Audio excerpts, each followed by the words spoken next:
మేఘనాథుడై వచ్చుచున్న మేఘారూఢుడా, రెండంచుల ఖడ్గమును నోట ధరించిన వాడా, మృత్యువునకు మృత్యులోకముకు అధికారి అయిన వాడా, యుగ యుగములో సజీవుడైన వాడా, ఏడు దీప స్తంభముల మధ్య సంచరించువాడా, మృతుడై మరలా బ్రతికిన వాడా, అగ్ని జ్వాలల వంటి కన్నులు కలిగిన వాడా, అపరంజని పోలిన పాదములు కలిగిన వాడా, దావీదు తనయా హోసన్నా, యూదుల రాజా యేసన్నా, యేసన్నా, యేసన్నా. యేసు నామంలో మీకు శుభములు సమృద్ధిగా కలుగునుగాక. మధురం నీ వాక్యం అనే కార్యక్రమానికి స్వాగతం. ఈరోజు మనం తపస్కాలము అనగా నోటితో వాక్యమును పలుకు కాలం.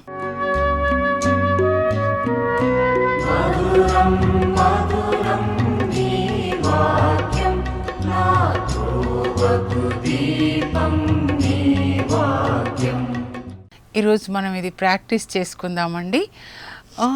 నేను మొన్న రాత్రి దేవుని యొక్క వాక్యం వింటూ ఉన్నానన్నమాట.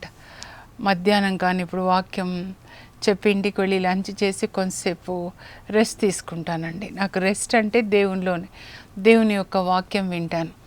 నన్ను నేను బలపరుచుకోవాలి, నాకు కూడా కరెక్షన్ కావాలి కదా. అలాగే రాత్రి కూడా పడుకునేటప్పుడు పాటలు పాడుకుంటూ ప్రార్థన చేసుకుంటూ కొన్నిసార్లు భాషల్లో ప్రార్థన చేస్తాను అన్నమాట. అప్పుడు ఒక బ్రదర్ వాక్యం చెప్తుంటే వింటున్నాను. ఆ వాక్యంలో ఒక్క మాట ఏం చెప్పారంటే, do not let this book of the law depart from your mouth. అంటే ఈ ధర్మశాస్త్రము నీ నోటి నుంచి తొలగిపోనీయకు అనే మాట అండి. ఆయన మాట్లాడుతున్నారు, కానీ ఇదొక్క మాట దేవుడు నాతో మాట్లాడారనమాట. అమ్మ, ఈ తపస్కాలంలో వాళ్ళకి ఒకటి ప్రాక్టీస్ చేసుకోవాలని తపస్కాలం అంటే ఏంటంటే ప్రాక్టీస్ చేయడం అండి, అంటే ట్రైనింగ్, తర్ఫీద్ అనమాట. ఇప్పుడు నేను బయాలజీ టీచర్గా పనిచేశాను కదా, దానికి ముందు ఒక 1 year ట్రైనింగ్ అనమాట, బిఏ ట్రైనింగ్. ఆ బిఎడ్ ట్రైనింగ్లో మాకు 40 lessons ఉంటాయండి. 40 రోజులు ఒక స్కూల్కి వెళ్ళి లెసన్ చెప్పాలి, ఇంగ్లీష్ బయాలజీ అనమాట. అప్పుడు ఏంటంటే ట్రైనింగ్లో మా ఇన్స్పెక్టర్ మాకు అడ్వైజ్ ఇస్తూ ఉంటారు, ఇదిగో ఇక్కడ కరెక్ట్ చేసుకోవాలి, ఇక్కడ కరెక్ట్ చేసుకోవాలి. అలాగే 40 days అండి, ప్రతిరోజు ఒక మిస్టేక్. నేను రాత్రంతా కూర్చొని చార్ట్ డ్రా చేసి ప్రిపేర్ అయ్యి చెప్తే ఇది చార్ట్ సరిగ్గా లేదు, లేకపోతే ఇక్కడ హ్యాండ్ రైటింగ్ పెద్దగా ఉంది, బ్లాక్ బోర్డ్ వర్క్ సరిగ్గా లేదు, అలా ఏదో ఒకటి చెప్పేవాళ్ళు ప్రతిరోజు. ఇంకా రేపటి దినాన మా మేడం నన్ను మెచ్చుకోవాలి అని డయాగ్రామ్ సరిగ్గా వేసి, హెడ్డింగ్, లేబులింగ్, మరి బీబీ వర్క్ సరిగ్గా ఉండి ఏదో ఒకటి అనమాట.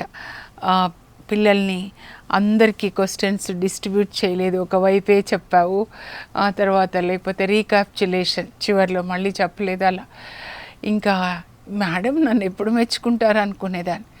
కానీ 40th day అండి, చివరి చెప్పారు, అమ్మా you have improved a lot. First day నుంచి ఇప్పటి వరకు 40 దినాలు ఇప్పుడు బెస్ట్గా అయిపోయినావని. ఒక్క మాట లాస్ట్ డే చెప్పారండి, అప్పటి వరకు చెప్పలేదు. ఎందుకంటే ఒకవేళ ఫస్ట్ డే నేను ఇది బాగుందంటే నేను అలాగే ఉండేదాన్నండి. కానీ ప్రతి చిన్నది కూడా ఎక్స్రే ఐస్ తోటి ఆమె చిన్నవి కూడా పాయింట్అవుట్ చేస్తుంటే ఒక్కొక్కటి నేను ఇంప్రూవ్ చేసుకోగలిగాను. అలాగే మనం కూడా అన్నమాట, దేవుని యొక్క క్రమశిక్షణ మనల్ని యేసు ప్రభులాగా మారుస్తుందండి. ఇప్పుడు వజ్రాలు చూడండి, ఈ వజ్రము బొగ్గు ఒకటేనండి, కెమికల్ చూస్తే కార్బన్ అన్నమాట. కానీ అదేమో బొగ్గు, కానీ ఇది డైమండ్ ఎట్లా అయిందంటే దాని మీద చాలా ప్రెషర్ పెడతారంట, అన్ని వైపులా చెక్కుతూ ఉంటారనమాట. ఎక్కడెక్కడ నాలుకను చెక్కి, ఇప్పుడు మనకి పరిశుద్ధాత్మదేవుడు కన్నులు చెక్కి, చెవులు చెక్కి అలా మనల్ని బెస్ట్గా తయారు చేస్తారనమాట.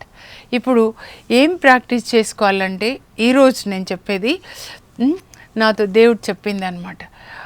దేవుని యొక్క ధర్మశాస్త్రం, ఈ ధర్మశాస్త్రాన్ని వాళ్ళ నాలుక నుంచి పక్కకి పోనీయద్దు అని చెప్పమ్మన్నారు. అంటే నోటితో ఎప్పుడు కూడా దేవుని వాక్యం చెప్తూ ఉండాలన్నమాట. రోమా 10:10 మీరు చదివితే అక్కడ పౌలు చెప్తూ ఉన్నాడండి, మానవుడు హృదయంలో విశ్వసించి నోటితో ఒప్పుకొని దాన్ని పొందుతాడు. మీరు ఇవన్నీ రాసుకోవాలి. తప్పకుండా మీరు నా వాక్యం వినడానికి కూర్చున్నప్పుడు బైబిల్ ప్రక్కన పెట్టుకోండి, నోట్స్ ప్రక్కన పెట్టుకొని ఈరోజు నోటితో దేవుని వాక్యం పలికే రోజు కదా. సో రోమా 10:10 రాసి ఒక 3 లైన్స్ విడిచిపెట్టండి. నెక్స్ట్ చెప్తున్నాను చూడండి. ఇప్పుడు యెహోషువ 1:8 అన్నమాట. అక్కడ దేవుడు యెహోషువతో చెప్తున్నారండి, నేను చదువుతాను, మీరు స్క్రీన్ మీద చూసి రాసుకోవాలి. ఎందుకంటే ఈ ట్రాన్స్లేషన్లో కూడా క్లియర్గా లేదు. ఇంకొక ట్రాన్స్లేషన్, ఆ బైబిల్ కూడా పెట్టుకున్నాను. 2 బైబిల్సేనండి, different translations, Catholic and Protestant. అక్కడ కూడా క్లియర్గా లేదనమాట. కనుక నేనే ట్రాన్స్లేషన్ చేసుకున్నాను. సో ఇంగ్లీష్ చదువుతాను, తర్వాత తెలుగు చదువుతాను. ఎందుకంటే ఇంగ్లీష్ మన పిల్లలకి ఇంగ్లీష్ మాత్రమే వచ్చు. సో అందరికీ యూత్కి చెప్తున్నాను, మీరు జయం సాధించాలి మీ చదువులో కావచ్చు, అన్నిటికంటే ఎక్కువగా యేసు ప్రభులాగా పరిశుద్ధంగా జీవించాలి అంటే మీ హృదయంలో దేవుని యొక్క వాక్యం ఉండాలండి. యవ్వనస్తులకు చెప్తున్నాను, 119వ కీర్తన 11వ వచనంలో దావీదు అంటాడు, యవ్వనస్తుడు ఎలా పరిశుద్ధంగా జీవించగలడు? దేవుని యొక్క వాక్యాన్ని హృదయంలో దాచుకొనుట వల్ల. యోసేపే దానికి ఉదాహరణ అండి. ఆది కాండంలో దేవుని యొక్క వాక్యం ఆయన హృదయంలో ఉంది కనుక పోతిఫర్ భార్య శోధించినప్పుడు ఆయన శోధనకి లొంగలేదండి. కనుక దేవుడు అతన్ని గవర్నర్ని చేస్తారు, ఉన్నత స్థానంలో ఉంచుతారనమాట. కనుక మీరు పరిశుద్ధంగా ఉండాలి అని అంటే మీ సొంత శక్తితో ఏం చేయలేరండి. నేను కూడా మన లోపల యేసుప్రభు జీవించాలి, ఈ జ్ఞానాన్ని మనం కలిగి ఉండాలి. యేసుప్రభు అంటే వాక్యం అన్నమాట. కొలోసి 1:27లో పౌలు చెప్తాడు, క్రీస్తు నాలో ఉన్నాడు, Christ is in me the hope of glory. మహిమ నిరీక్షణకు కర్త అయిన క్రీస్తు నాలో ఉన్నాడు. మీరు నోటితో ఎప్పుడు మీరు చెప్పుకోవాలన్నమాట. ఈ 4 మాటలు నేను మా హస్బెండ్ కూడా చెప్పుకుంటుంటాం. క్రీస్తు నాలో ఉన్నాడు, క్రీస్తు నా చుట్టూ ఉన్నారు, క్రీస్తు నా పైన ఉన్నారు, క్రీస్తు నా క్రింద ఉన్నారు. సెయింట్ ప్యాట్రిక్ గారు ఇలా చెప్పుకునేవాళ్ళు అంటండి. ఆయన గురించి మీరు చదవాలి. 4th సెంచరీలో స్కాట్లాండ్లో ఆయన జీవించారనమాట. దేవుని వాక్యాన్ని ఎప్పుడు చదివి దాన్ని ధ్యానిస్తూ ఎప్పుడు ఇంకా చదివిన తర్వాత ఏం చేయాలంటే మనం ధ్యానించాలండి. ఏంటి దీని అర్థం? మీ దేవుడు పరిశుద్ధుడైనట్లే మీరును పరిశుద్ధులై ఉండండి. నాతో దేవుడు మాట్లాడే 3 మాటలండి ఎక్కువగా. మీ దేవుడు పరిశుద్ధుడైనట్లే మీరును పరిశుద్ధులై ఉండండి. లేవియకాండం 19:2 లేదా 1 పేతురు 1:15. మీ తండ్రి వలె మీరు కనికరాన్ని కలిగి ఉండండి. లూకా 6:36 యేసు ప్రభు చెప్పిన మాట. కనికరాన్ని కలిగి ఉండాలండి క్రైస్తవులు. ఆ తర్వాత మీ తండ్రి వలె మీరు పరిపూర్ణులై ఉండండి, పరిపూర్ణులగుదురుగాక. అది ఆశీర్వాదం యేసు ప్రభు ఇస్తున్నారు. మత్తయి 5:48లో అండి. Be perfect for your heavenly father is perfect. ఫస్ట్ది ఏంటి? Be holy for your God is holy. Be merciful for your heavenly father is merciful. ఈ 3 నా చుట్టూ అన్నమాట. సో మీ దేవుడు పరిశుద్ధుడైనట్లే మీరును పరిశుద్ధులై ఉండండి. అది ధ్యానిస్తున్నప్పుడు అంటే ఏంటి అని అంటే, నీ లోపల నీ దేవుడు యేసుప్రభు ఉన్నారు కదా, నీ కళ్ళ ద్వారా చూస్తారు. అయితే హబక్కూకు 1:11 ఏముంటుందంటే, పవిత్రమైన నీ కన్నులు ఓ దేవా పరిశుద్ధుడా, పరిశుద్ధుడు పరిశుద్ధుడు అతి పరిశుద్ధుడు, పరిశుద్ధమైన నీవు చెడ్డను చూడజాలవు, నీ కన్నులు చెడ్డను చూడజాలవు. అంటే అమ్మా నీలో యేసుప్రభు ఉన్నారు, ఆయన నీ కన్నుల ద్వారా చూస్తారు. అపవిత్రమైనది ఆయన చూడలేరు కనుక నువ్వు చూడకూడదు. ఆయన నీ నాలుక ద్వారా మాట్లాడుతున్నారు కనుక నీవు అపవిత్రమైన మాటలు మాట్లాడకూడదు. నీ చెవుల ద్వారా నువ్వు ఆయన స్వరాన్ని వినాలి కదా. కనుక ఆయన స్వరాన్ని నువ్వు వినాలంటే ఈ లోకంలో ఎవరి స్వరాలు వినకూడదు. అందుకే మోషేని సినాయి పర్వతం మీదకి రమ్మన్నారు, అక్కడ మాట్లాడారు. అలాగే దివ్య రూపధారణ చూడండి, యేసు ప్రభు దివ్య రూపధారణ తాబోరు పర్వతం మీద, అక్కడ పరిశుద్ధాత్మ దేవుడు ఆయన కన్నులు తెరిచారు. యేసు ప్రభు దివ్య రూపాన్ని చూపించారు. పరలోక తండ్రి మేఘంలాగా కమ్ముకొని వాళ్ళతో మాట్లాడారు. ఈయన నా ప్రియమైన కుమారుడు, ఈయనని ఆలకించండి. అంటే నా కుమారుడు ఏం చెప్తే మీరు అది చేయండి. యేసు ప్రభు యొక్క దివ్య రూప ధారణ వాళ్ళు చూసారంటే ఈ కన్నులతో కాదండి, ఆత్మ కన్నులు. పరిశుద్ధ ఆత్మ మనలో నివసించినప్పుడు మనల్ని గర్భం ధరించి కంటాడు మన ఆత్మని. అప్పుడు ఆత్మ జన్మిస్తుందన్నమాట, మరల జన్మించుట. అప్పుడే మనము ఆత్మ సంబంధమైన వాటిని చూస్తామన్నమాట. మనలో దేవుని వాక్యం ఉన్నప్పుడు పరిశుద్ధ ఆత్మ మనల్ని ఒక్కొక్క లెవెల్కి తీసుకెళ్తాడండి. పర్వత అనుభవాలు, మోషే అనుభవం, అలాగే పేతురు, యోహాను, యాకోబుల అనుభవం, అలాగే ఏలియా కార్మేలు పర్వత అనుభవం, ఎలా సవాలు చేశాడు, అలాంటి అనుభవాలు మనం పొందాలన్నమాట. ఇప్పుడు ఈరోజు మనం ఏంటంటే దేవుని యొక్క మాటలు మన నోట్లో నుంచి తొలగిపోకూడదు అన్నమాట. ఎప్పటికీ కూడా దేవుని మాటలే. యెహోషువ 1:8 అండి. మొన్న రాత్రి అదే మాట ప్రభు నాకు చెప్పారు. అయితే 25 సంవత్సరాల క్రితం కూడా ఇదే చెప్పారు. ఇది నాకు బిజినెస్లో విక్టరీ కావాలి, నేను జయం సాధించాలి, ఎగ్జామ్లో జయం సాధించాలి, అన్నింటిలో జయం సాధించాలి అని అంటే ప్రభు చెప్పారు ఒకటే ఒక మార్గం ఏంటి అనంటే, ఏదో జాషువాకి ఏదైతే చెప్పాడో అదేనండి. ఈ మాటలు జాషువా పాటిస్తాడనమాట. కనుక ప్రతి చోట ఆయన యుద్ధంలో గెలుస్తారండి. ఎరికో తర్వాత హాయిలో ఒక్కసారి ఓడిపోతారు. ఎందుకంటే శపించబడిన వస్తువులు వాళ్ళ దగ్గర ఉన్నాయన్నమాట. మన దగ్గర శపించబడినవి ఉండకూడదండి. శపించింది దేవుడు ఎవరినంటే సాతాను అన్నమాట. కనుక సాతాను దగ్గర, సాతాను యొక్క ఏంటి అనంటే అతని లక్షణాలు, సాతాను దగ్గర ఉండే ఆస్తి ఏంటంటే అబద్ధాలు అన్నమాట, దొంగతనాలు. ఆ తర్వాత ఏంటంటే పాపం ఎప్పుడు పాపమే, ఆయన పాపం చేపిస్తాడు. మరి పాపం అంటే ఏంటంటే 1 యోహాను 3:4 చట్ట ఉల్లంఘనమే పాపం. అంటే దేవుడు ఏ మాట చెప్పారో ఆ మాటకి వ్యతిరేకంగా జీవించడం. ఇదో మీ తండ్రి వల్లే మీరు కనికరాన్ని కలిగి ఉండండి. అంటే కనికరం లేకపోతే అది పాపం అండి. ధనికుడు అందుకే నరకానికి వెళ్తాడు. ఆయన దొంగతనాలు, అబద్ధాలు చెప్పలేదు, కానీ ఇంట వాకిట ఉన్న లాజర్ పట్ల కొంచెం కనికరం చూపించలేదు. కనికరాన్ని మనం కలిగి ఉండాలి. ఇదో మీ దేవుడు మిమ్మల్ని క్షమించినట్లే మీరు కూడా క్షమించండి. అంటే క్షమించకపోతే అది పాపం అన్నమాట. వాక్యంలో ఏది చెప్పబడిందో, నీలాగా నీ పొరుగు వాళ్ళని ప్రేమించండి. ఆ బైబిల్ అంతా బోధించేది ఏంటంటే ఒకటే ఒక లా అండి. ఏంటంటే ప్రేమ చట్టం, ప్రేమించాలి. God has created us in his likeness. God is love, so we are created to love. దేవుడు మనల్ని సృజించింది ప్రేమించడానికే. దేవుడు మనల్ని ప్రేమించినట్లుగా. ఇప్పుడు జాషువా 1:8 నేను చదువుతానండి, తెలుగులో ఇంగ్లీష్లో. మీరు టీవీలో చూడండి, చూసి రాసుకొనండి దయచేసి. తర్వాత కూడా డౌన్లోడ్ చేసుకుంటారు కదా, అలా రాసుకొనండి. రాసుకొని మీరు దాన్ని నోటితో పలకాలన్నమాట. ఓకేనా? Do not let this book of the law depart from your mouth. Meditate on it day and night, so that you may be careful to obey everything written in it. Then you will be prosperous and successful. తెలుగులో చదువుతా. పరిశుద్ధ గ్రంథ సారాంశం. ఈ ధర్మశాస్త్ర గ్రంథమును నీ నోటి నుండి తొలగిపోనీయకుము.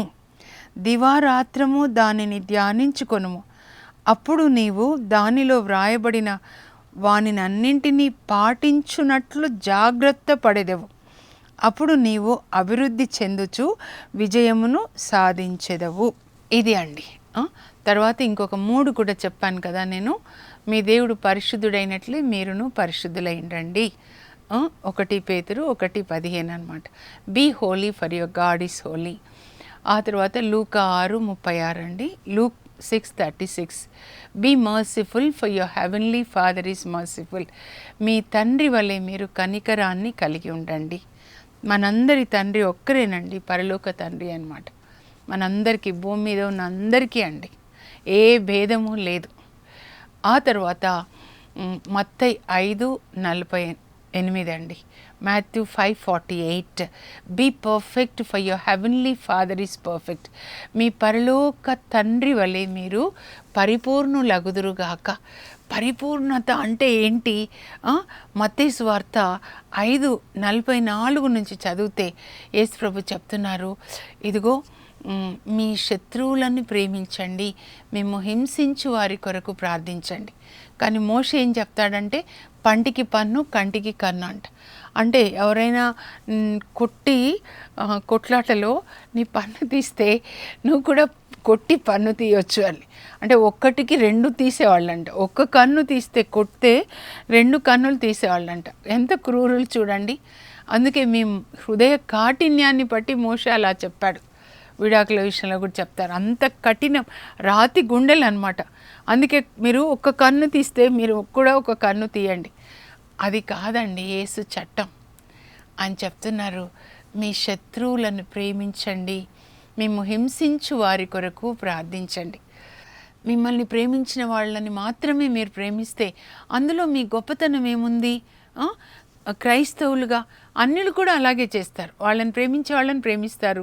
వాళ్ళు చీర పడితే నువ్వు పడతావు, వాళ్ళు భోజనానికి పిలిస్తే నువ్వు పిలుస్తావు. అందులో గొప్పతనం ఏమీ లేదు, అందరూ అలాగే ఉంటారు. కానీ దేవుడు ఎలా ఉన్నాడు?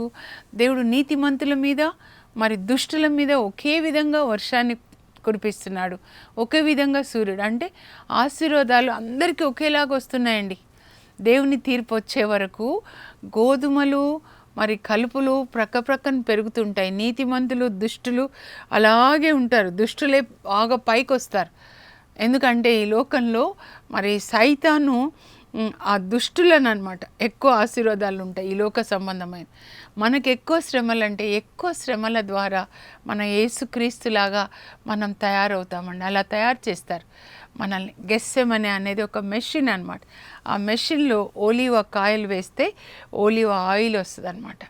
యేసు ప్రభుని సిలువ మీద అలా కొట్టినప్పుడు వచ్చిన రక్తం ద్వారా మనకి రక్షణ అన్నమాట. అయితే ఇప్పుడు ఒక్కటి చెప్తానండి, మొన్న కూడా చెప్పినట్లు గుర్తుంది. ఏంటంటే 1 సమూయేలు గ్రంథం 30వ అధ్యాయం అన్నమాట. అక్కడ దావీదుని మనం చూద్దామండి. నాకు చెప్పినట్లుగా కూడా గుర్తుంది. ఏంటంటే ఈ సౌలు దావీదుని చంపాలనుకుంటున్నప్పుడు ఇజ్రాయెల్ దేశాన్ని విడిచిపెట్టి ప్రక్కన శత్రు దేశం ఫిలిస్తీ దేశానికి వెళ్తాడు. అక్కడ రాజుని శరణు వెడితే రాజు ఆయన ఉండడానికి సిక్లాగ్ పట్టణాన్ని ఇస్తాడనమాట. జిగ్లాగ్ అంటారు. ఆయనకి 600 మంది అనుచరులు ఉంటారనమాట. సో వాళ్ళందరికీ ఆ పట్టణం ఇస్తాడు. ఇంకా దావీదు అక్కడ వెళ్ళి దోచుకొని రాజుకి అన్నీ దోపిడీ సొమ్మిస్తుంటే రాజు చాలా సంతోషంగా ఉంటాడు. అయితే ఒకసారి వీళ్ళు యుద్ధానికి వెళ్తున్నప్పుడు మళ్ళీ రాజు వద్దని వెనక్కి పంపిస్తాడండి. అదంతా ఇప్పుడు చెప్పలేను. కానీ వచ్చే లోపల అమాలేకీలు వచ్చేసి వీళ్ళ భార్యల్ని పిల్లల్ని వాళ్ళ ఆస్తి అంతా తీసుకొని వెళ్తారు. అంటే గొర్రెలు మేకలు ఏమేమి ఉన్నాయో గేదెలు అంతా భార్య బిడ్డల్ని తీసుకొని వెళ్తారు. ఇంకా అంతేకాకుండా సిక్లాగ్ పట్టణాన్ని కాల్చి బూడిదే చేస్తారండి. బూడిద అయిపోతుంది. ఇప్పుడు యుద్ధాల్లో చూడండి ఎట్లా యుక్రెయిన్ చూస్తే బూడిద అయిపోయింది కదా, అలాగనమాట. అప్పుడు వాళ్ళందరూ ఏడుస్తారంట. అంత బూడిదైపోయింది, ఆస్తి పోయింది, కానీ పోతే పోని మా భార్యలు మా పిల్లలు భార్యలు అని దావీదుకి తోడుగా ఉన్న 600 మంది ఏడ్చి చివరికి దావీదు మీద వాళ్ళు రాళ్ళు రువ్వుతారనమాట. ఈయనను చంపాలి అని, నీతో వచ్చినందుకు మాకు ఇదా అని. చూడండి, ఆయనతో ఉన్నవాళ్ళు ఇన్ని రోజులు బాగున్నారు, దావీదు వల్ల ఆశీర్వాదాలు పొందుతున్నారనమాట. ఆయన యుద్ధానికి పోయి ఆయన జయించి వచ్చినప్పుడు ఆ కొల్ల సొమ్ము తింటూ బాగున్నారు. కానీ ఇప్పుడు కష్టం వచ్చేసరికి ఆయనతో ఉన్నవాళ్ళు కూడా ఆయనకు వ్యతిరేకం అయిపోయారు.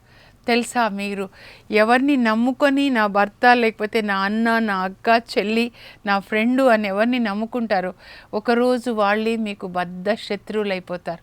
మీకు వ్యతిరేకంగా వాళ్ళు ఎదురు తిరుగుతారు. అప్పుడు దావీదుకి ఎవరున్నారు దిక్కు? దేవుని వైపు తిరుగుతాడండి. తిరిగి తనను తాను దేవునిలో ఆయన బలపరుచుకుంటాడనమాట. నే దాగు చోటు నువ్వే ప్రభా, నా కోట నా కొండ నువ్వే నాయనా, నన్ను ఆపదల నుంచి కాపాడే దేవుడు నువ్వే. 18వ కీర్తన 32వ కీర్తన, దాగుకునే చోటు అనమాట నువ్వే. నా కోట నా కొండ నా ఆశ్రయ దుర్గం నా రక్షణ స్థానం ప్రభాను, నన్ను ఆపదల నుంచి కాపాడే దేవుడు. దేవునిలో తనను తాను బలపరుచుకుంటాడండి. నేను మీకు చెప్తున్నాను, మీరు ఎవరి వైపు చూడకండి, మీ పిల్లల వైపు అసలే చూడకండి. నిన్న కూడా ఒక తండ్రి ఏడుస్తున్నాడు, ఇట్లా పొడుస్తున్నాడు నా కొడుకు మాటలతో, అక్క అని ఏడుస్తున్నాడు అనమాట. తల్లులు ఏడుస్తున్నారు, నాకు ఎక్కువ తల్లులే ఫోన్ చేస్తారు. కనుక మీరు దేవునిలో మిమ్మల్ని బలపరచుకోండి. ఆ తర్వాత దావీదు యొక్క గొప్పతనం ఏంటి తెలుసా? తన దగ్గర యాజకుడు ఉంటాడండి, అబ్యాతారుని అడుగుతాడు దేవుని చిత్తం తెలుసుకొని, నేను వెళ్ళి అమాలేకీల మీద దాడి చేయొచ్చా అని. అప్పుడు దేవుడు మాట్లాడతారనమాట, వెళ్ళు అమాలేకీల మీద దాడి చేయి, మళ్ళీ మీరందరూ ఏది పోగొట్టుకున్నారో అవన్నీ మళ్ళీ నువ్వు తిరిగి పొందుతావని. అప్పుడు దేవుని చిత్తాన్ని తెలుసుకొని వెళ్తారు. వెళ్ళిన తర్వాత వాళ్ళు అక్కడ తింటూ తాగుతూ ఉంటారనమాట. అమాలేకి వీళ్ళ దోచుకున్నారు కదా, ఆ డబ్బుతో తిని తాగి తందనాలాడుతున్నారు. ఇంకా తిని తాగిన వాళ్ళు ఎంత ఈజీగా వాళ్ళని కొట్టేసి వచ్చండి, వాళ్ళందరినీ ఓడించి అంతా తెచ్చేసుకుంటాడు. వాళ్ళ భార్యల్ని పిల్లల్ని వాళ్ళ ఆస్తులు అంతా తెచ్చుకుంటాడనమాట. ఎందుకు నేను ఇప్పుడు చెప్తున్నా అంటే, ఆ అబ్యాతారు యాజకుడు వాళ్ళు ఉరీం తుమ్మీం అని ఒక 2 పరికరాలు ఉంటాయండి. ఆ వాటి ద్వారా దేవుని చిత్తం తెలుసుకుంటారు. ఇప్పుడు ఏంటంటే ఆ పరికరం బైబిల్ గ్రంథమే. మీకు ఏది కావాలన్నా నేను చెప్తున్నాను, మీరు బైబిల్ గ్రంథాన్ని తెరిచి ప్రభా నేనేం చేయాలి అని అడగండి. ఒక తల్లి, మా పాపకి పెళ్ళి కావట్లేదు అంటే, ఒక సంబంధం వచ్చింది నాతో చెప్పండి అంటే, నేను అన్నాను నువ్వే చదువుకోమ్మా, బైబిల్ తీసి అబ్బాయి నా అమ్మాయికి మీరు నిర్ణయించిన అబ్బాయి అని తీసి ఒక 10 మాటలు రాసుకో. మీరు బిజినెస్ అప్పుడు నేను చేయొచ్చా, బైబిల్ తీయండి, మీ సొంత తెలివి మీద ఆధారపడొద్దండి. సామెతలు 3:5 కూడా. మీరు అన్ని విషయాల్లో బైబిల్ తీసి చదువుకోనండి, ప్రభు మీతో మాట్లాడతారనమాట. ఇప్పుడు ఇవన్నీ మీరు చూస్తున్నారు కదా, ఎందుకు అని మా హస్బెండ్ కూడా అడిగారు, ఏంటి ఇలా ఆరెంజ్ జ్యూస్ తీసుకెళ్తున్నావు అని అడిగారు అనమాట. ఏం చేస్తావని, చూపిస్తావు అంటే, కాదు నేను తాగుతానని చెప్పాను. ఇప్పుడు నేను తాగుతాను, మీరు చూడండి. ఎందుకు నేను తాగానంటే, చాలామంది ఏం చెప్తారంటే, మేము దివ్యవాణి చూస్తున్నామండి, చాలాసేపు దినమంతా చూస్తామని.